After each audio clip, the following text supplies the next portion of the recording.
नमस्कार दोस्तों, मैं राजकुमार मौर्य प्रखर इंडिया यूट्यूब मंच पे आपका स्वागत है।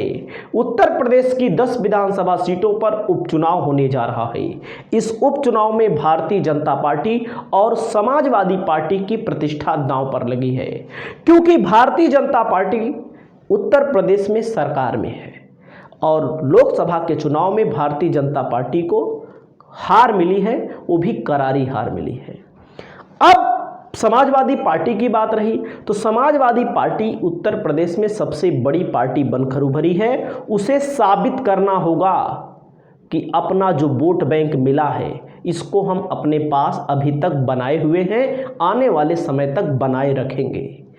खबर बड़ी है, समाजवादी पार्टी कटहरी विधानसभा सीट पर आप देख रहे हैं, मैंने आपको कई बार फोटो दिखाया होगा भीम निषाद को समाजवादी पार्टी टिकट देने जा रही है।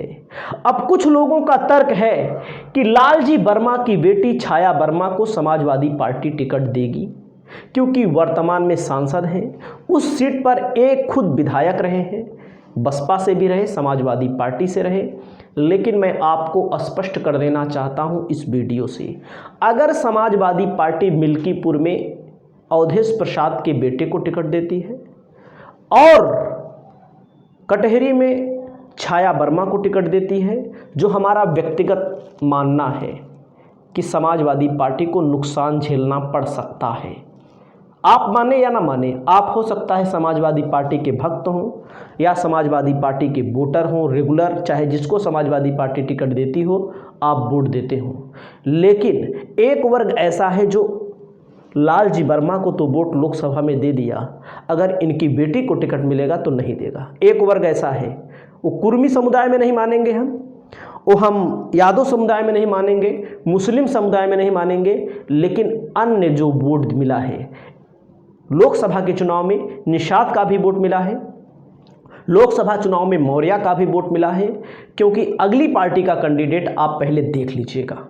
आप हमारी बात से दुखित हैं तो हम आपसे खेद प्रकट करते हैं। अब यहाँ पर बात रही भीम निषाद का नाम मैं क्यों ले रहा हूँ, अखिलेश यादव ने भरे मंच से बोला है भीम निषाद को सबसे बड़ा नेता बनाएंगे। सबसे बड़ा नेता अगर बनाने के लिए बोला है, अगर वह नेता विधानसभा के उपचुनाव का टिकट मांग रहा हो, अगर उसको उपचुनाव का टिकट नहीं मिलेगा तो वो निषाद समाज का या समाजवादी पार्टी के अंदर निषाद समाज का सबसे बड़ा नेता कैसे बनेगा। पहले आप अखिलेश यादव का वो भाषण सुन लीजिए, क्योंकि अखिलेश जी ने इनको टिकट दिया था, कहां से इनको टिकट दिया था, सुल्तानपुर लोकसभा क्षेत्र से, जहां से माना जा रहा था बीजेपी चुनाव जीतेगी। मैं नहीं मान रहा था, हमारी बात अलग है, क्योंकि मैंने एनालिसिस करता हूं तभी मैं बात करता हूं। अगर भीम निषाद का टिकट ना कटा होता तो मैं दावे के साथ कहता हूं कि रामभुवाल निषाद अगर 40,000 से मेनका गांधी को हराए हैं तो भीम निषाद कम से कम 80, 90, 1 लाख वोटों से मेनका गांधी को हराती, क्योंकि भीम निषाद के अंदर वो क्वालिटी है। तो मैं आपको वीडियो दिखा दूं पहले, उसके बाद हम बात करते हैं जातीय समीकरण वगैरह सब पर। आप यहां पर सुनिएगा, मैं नहीं कह रहा हूं, समाजवादी पार्टी के मुखिया और इस भाषण के बाद भी 5 से 7 बार भीम निषाद की मुलाकात हुई है। और आप लोग कहेंगे कि भीम निषाद के लिए वीडियो बना रहे हैं, तो आप जो चाहे वो कह सकते हैं, लेकिन मैं आपको यहां पर दिखा दे रहा हूं। आपने पूरा जिला हमें जिता दिया था, बताओ दूसरों को जीरो कर दिया था कि नहीं कर दिया था? इस बार फिर जीरो कर दोगे उन्हें कि नहीं कर दोगे? और जिस तरह का समर्थन सहयोग समाजवादी पार्टी के प्रत्याशी लालजी वर्मा जी को मिल रहा है, कोई वर्ग नहीं छूटा जो आज इनके सहयोग और समर्थन में न खड़ा हो गया हो। बताइए, भीम निषाद भी समर्थन में है। भीम निषाद, इन्हें बड़ा नेता बनना है अपने समाज का, और हम लोग इनको बनाने का काम भी करेंगे। अब आप सुनिएगा, अखिलेश जी ने खुद कहा है इस भाषण में भीम निषाद को बुलाना, भीम निषाद के लिए घोषणा करना, क्योंकि समाजवादी पार्टी के पास आज भी मतलब कि निषाद समुदाय का कोई नेता नहीं है।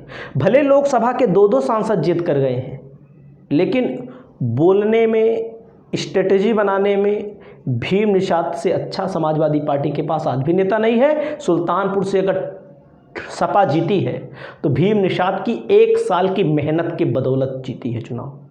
अब आप ये मत समझिएगा कि राम भुआल निषाद अचानक से आए, उनका बहुत बड़ा चेहरा था, ऐसा कुछ नहीं था। भले पहले मंत्री रही हूँ, क्योंकि पुराने नेताओं को जनता नकार देती है। तो मेरा मानना है, मैं आपको स्पष्ट कर दूं, और इस सीट पर निषाद की ताकत को मैं आपको दिखाना चाहता हूं, क्योंकि हमारा उद्देश्य सच्चाई की ओर को आपको अवगत कराना है। तो मैं आपको यहां पर दिखाने का काम करता हूं। बाकी आपकी जो भी राय हो, आप अपनी राय निर्भीक तरीके से रख सकते हैं। देखिएगा, 1996 में धर्मराज निषाद बसपा से चुनाव लड़े। इससे आप अनुमान लगा लीजिए निषाद की ताकत। 2002 में निषाद यहां पर लड़े, धर्मराज निषाद चुनाव जीत गए और हमारी लाइट चली गई। 2002 के पहले 2007 में भी यहां पर धर्मराज निषाद चुनाव लड़े और चुनाव जीत गए। आगे मैं यहां का जातिगत समीकरण बताता हूं। अब आप यहां पर आगे देखिएगा, आगे आप देखेंगे 2007 में धर्मराज निषाद चुनाव जीते बसपा से। 2012 में शंखलाल माझी हो, निषाद हो, बिंद हो, केवट हो, मल्लाह हो, सब एक ही तरह से आते हैं। लालजी वर्मा केवल 2017 में यहाँ पर चुनाव जीते हैं, जीत का अंतर 6287 रहा है। 2022 में लालजी वर्मा चुनाव जीते हैं, समाजवादी पार्टी से 7696 वोटों का अंतर रहा है। लेकिन अगली पार्टी का कैंडिडेट कौन था? यहाँ निषाद पार्टी लड़ी थी। तो आप यहाँ पर समझ सकते हैं। अब यहाँ पर आ जाइएगा, 2022 का आंकड़ा देखिएगा। अवधेश कुमार लड़े थे, लालजी वर्मा लड़े थे, प्रतीक पांडे लड़े थे। और मैं स्पष्ट कर दूं, अगर यहाँ भारतीय जनता पार्टी ने निषाद, जो धर्मराज निषाद का मैंने नाम गिनाया आपको, इनको टिकट दे देती है, या इनके नाम की भी चर्चा है, अवधेश कुमार द्विवेदी हैं, और मैं स्पष्ट कर दूं, ये ब्राह्मण कैंडिडेट थे, नहीं तो चुनाव जीत जाते। अब हमारी बात कुछ लोग कहेंगे आप कैसा बोल रहे हैं, स्पष्ट मैं बताता हूं, किसी को बुरा लगे किसी को अच्छा लगे। अब जैसे कहीं भी सवर्ण बनाम बैकवर्ड चुनाव होता है, आप रिसर्च मार लीजिए, 90% जगह चाहे भाजपा का बैकवर्ड कैंडिडेट होगा चुनाव जीत जाएगा, चाहे आपका सपा का कैंडिडेट होगा वो चुनाव जीत जाएगा। 90% आप चेक कर लीजिएगा। क्यों? जहां पर जहां पर इतने ज़्यादा सवर्णों की वोट दे दें, उनके चुनाव जीतने से जीत जाएं, शहरी इलाकों को छोड़ करके। आप हमारी बात को बुरा मत मानिएगा, क्योंकि हम ये बात अधिकतम स्थानों पर कहते हैं। जैसे आप चले जाइए, मझुआ विधानसभा सीट खाली है, वहां पर रोहित शुक्ला को समाजवादी पार्टी लगातार 2 बार टिकट दे रही है। एक बार तो 3 नंबर पर रोहित शुक्ला रहे, क्योंकि शुक्ला का वोट समाजवादी पार्टी को मुश्किल से उनके रिश्तों के कारण ही मिल सकता है, बाकी नहीं मिल सकता समाजवादी पार्टी को वोट। अब हमारी बात को कोई अन्यथा ले, जाति वाला बोल रहे हो, ब्राह्मण विरोधी बोल रहे हो, फलाना बोल रहे हो, लालजी वर्मा विरोधी बोल रहे हो, तो बात अलग है। आप चेक कर लीजिएगा, अगर इनके लड़ने की ज़्यादा संभावना है, अगर यही लड़ते हैं भाजपा से, तो यहाँ पर समाजवादी पार्टी का कोई भी कैंडिडेट होगा चुनाव जीतने में उसको प्लस पॉइंट मिलेगा। क्योंकि मेरा खुद का मानना है, क्योंकि समाज में चीज़ें होती हैं। अब आप देखिएगा, अगर यहां पर बीजेपी की तरफ से, क्योंकि निषाद पार्टी अपना दावा पेश कर रही है, बीजेपी की तरफ से अवधेश द्विवेदी का नाम यहां पर आ रहा है, अगर चुनाव लड़ते हैं तो समाजवादी पार्टी का कैंडिडेट चाहे जो होगा उसको प्लस पॉइंट मिलेगा। लेकिन यहां पर धर्मराज निषाद का भी नाम आ रहा है, अगर वो चुनाव लड़ गए तो मामला फंस जाएगा। देख लीजिएगा आप। अब हमारी बात से किसी को दुख पहुंचे तो बात अलग है। अन्य में यहां पर 10,000 वोट आते हैं, अन्य मतलब छोटे छोटे समुदाय के लोग, जिनकी संख्या कहीं 1000 है, कहीं 500 है। चौहान यहाँ पर 3000 आते हैं, लोहार यहाँ 4500 आते हैं, निषाद यहाँ 62,000 बताया गया है। 62,000 में मतलब मछुआ समुदाय, निषाद, केवट, मल्लाह, बिंद, ये सब जो होते हैं उन सब का वोट यहाँ पर है, 62,000 के करीब है। तो जैसे कुछ लोग कहते हैं कुर्मी बाहुल्य क्षेत्र है, मैं भी मानता हूँ, लेकिन कुर्मी 2 ही बार चुनाव जीता है, 2017 में, 2022 में। एकदम स्पष्ट मैं बात बोलता हूँ, किसी को बुरा लगे अलग लगे बात अलग है। और तब जीता है जब भाजपा का कैंडिडेट कौन रहा है?